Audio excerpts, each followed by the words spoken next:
Were you surprised that the Browns traded out last night instead of taking Travis Hunter? Were you surprised by that last night? So even though I'm a Michigan man, yes, sir. I was born and raised in Cleveland. Mm-hmm.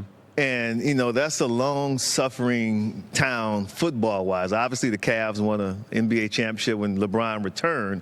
But football-wise, long-suffering football fan base. So I thought this was going to be the answer to the Browns' prayers, that we would get the top player in the draft. I mean, Travis Hunter is, he's a unicorn, something like we've never seen before. I was really surprised that they traded out. I don't know what reaction was recorded by the Browns fans when they saw that.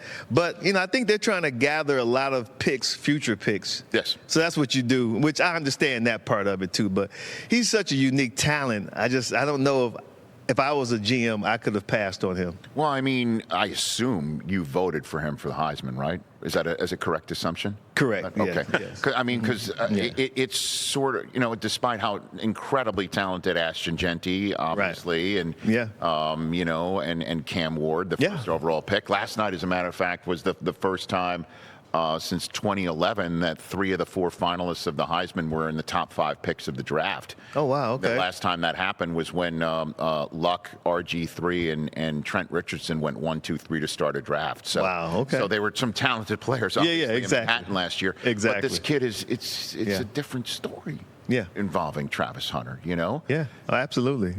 I mean, I've been doing this since 2005, Rich, and I never even imagined I would see someone who can play both sides, offense and defense, with so many snaps. Not just like primarily an offensive guy, but they can bring him in nickel situations, or primarily defensive back, and they could bring him in. I mean, listen, we're Michigan guys.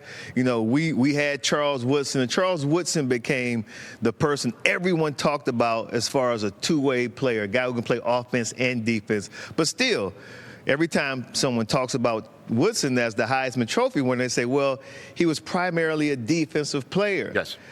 You really can't say that about Trav. Well, I mean, Charles did a lot of his other damage on special teams, maybe more than offense, right? Yes, when he was doing exactly. it. When you see a kid strike a pose like this, when you were the first to do it, right? What do you think of, Des, when you see that?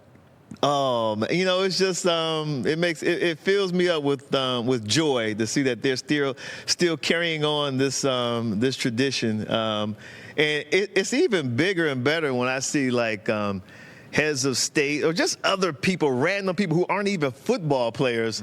They strike the pose like that. That's when it really just like. Poof. So, but it's good. There it is right there. Yes, sir, the original. Now, who did you do that against back in the day? I think that was against that. Ohio State. Yeah. Ohio State. Catch the Rich Eisen Show live weekdays from 12 to 3 p.m. Eastern on Roku Sports Channel in the U.S.